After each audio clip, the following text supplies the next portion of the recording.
ٹیلی phone joint family تھی. Mobile phone نے گھر کے ایک ایک فرد کو الگ کر دیا. ہزار غلطیوں کے باوجود آپ اپنے آپ سے پیار کرتے ہیں تو پھر کسی کی ایک غلطی پر اس سے نفرت کیوں کرتے ہیں؟ جھگڑوں سے کچھ حاصل نہیں ہوتا. دونوں گروہ کچھ نہ کچھ کھو دیتے ہیں. اگر کچھ نہیں تو اپنا احترام ضرور کھو دیتے ہیں. دوست بنانے سے پہلے کبھی کسی کا چہرہ مت دیکھو بلکہ اس کا اخلاق اور چاہت کو دیکھو، کیونکہ اگر سفید رنگ میں وفا ہوتی تو نمک زخموں کی دوا ہوتی. تعلق بھی رزق کی طرح ہوتا ہے. بدنیتی آ جائے تو برکت ختم ہو جاتی ہے. غلط پاسورڈ سے تو موبائل کا لاک بھی نہیں کھلتا جناب، تو غلط اعمال سے جنت کا دروازہ کیسے کھلے گا؟ سنا ہے کوئی کسی کا نہیں ہوگا محشر میں، مگر یہ سلسلہ ابھی سے عروج پہ کیوں ہے؟ بولنا سب کو آتا ہے، بس کسی کا دماغ بولتا ہے، کسی کا اخلاق بولتا ہے اور کسی کی زبان بولتی ہے. ناراض ہمیشہ خوشیاں ہی ہوتی ہیں، غموں کے اتنے نخرے نہیں ہوتے. غریب کو صدقہ یہ سمجھ کر مت دیجئے کہ آپ اس کی دنیا سنوار رہے ہیں، بلکہ یہ سمجھ کر دیجئے کہ وہ آپ کی آخرت سنوار رہا ہے. موبائل فون کی بدولت فصل جلدی پک گئی. شہر میں میرے کوئی بچہ اب بچہ نہیں رہا. زیادہ علم سیکھنے سے بہتر ہے تھوڑا سا ادب بھی سیکھا جائے. خالق سے مانگنا سنت ہے، اگر دے دے تو رحمت، نہ دے تو حکمت. مخلوق سے مانگنا ذلت ہے، اگر دے دے تو احسان، نہ دے تو شرمندگی. حضرت علی رضی اللہ تعالی عنہ نے فرمایا، ہمیشہ ایسے شخص کو چنا کرو جو آپ کو عزت دے، کیونکہ عزت محبت سے کہیں زیادہ خاص ہوتی ہے. سچے انسان کو جھوٹے انسان سے زیادہ صفائیاں پیش کرنی پڑتی ہیں.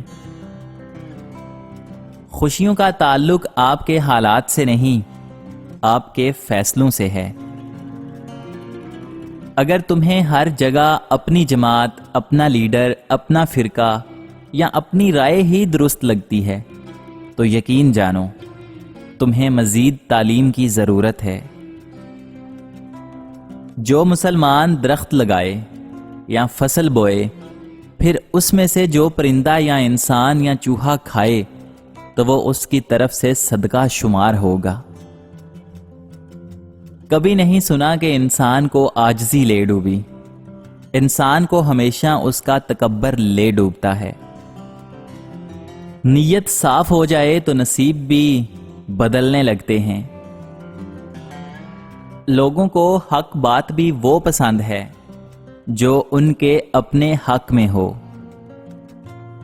آج کا انسان دولت کو خوش نصیبی سمجھتا ہے اور یہی اس کی بد نصیبی کا ثبوت ہے. انسان کا دل توڑنے والا شخص اللہ تعالیٰ کی تلاش نہیں کر سکتا.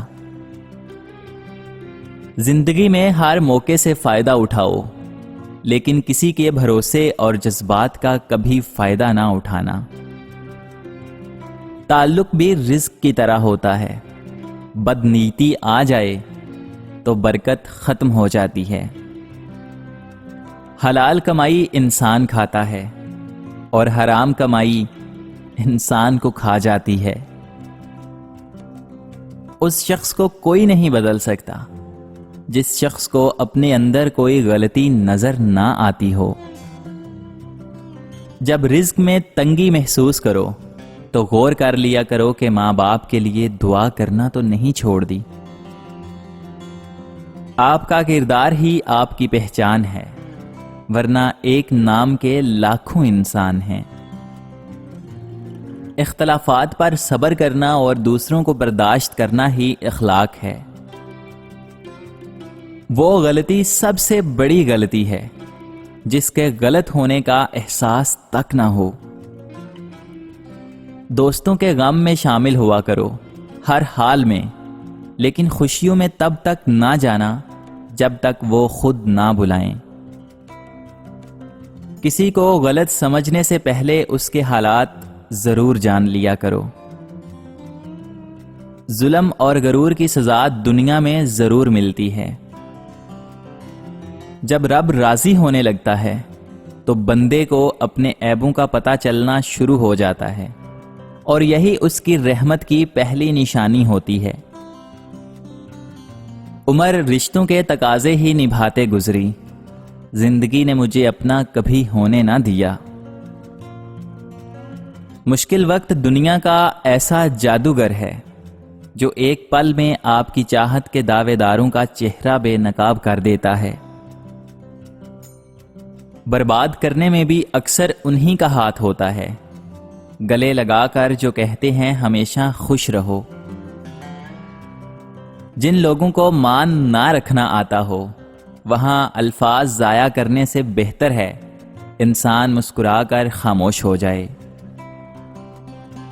یقین کیجئے، باپ دنیا کا وہ واحد شخص ہے جو خود سے بھی زیادہ آپ کو کامیاب دیکھنا چاہتا ہے۔ والد کی ناراضگی یعنی اللہ کی ناراضگی۔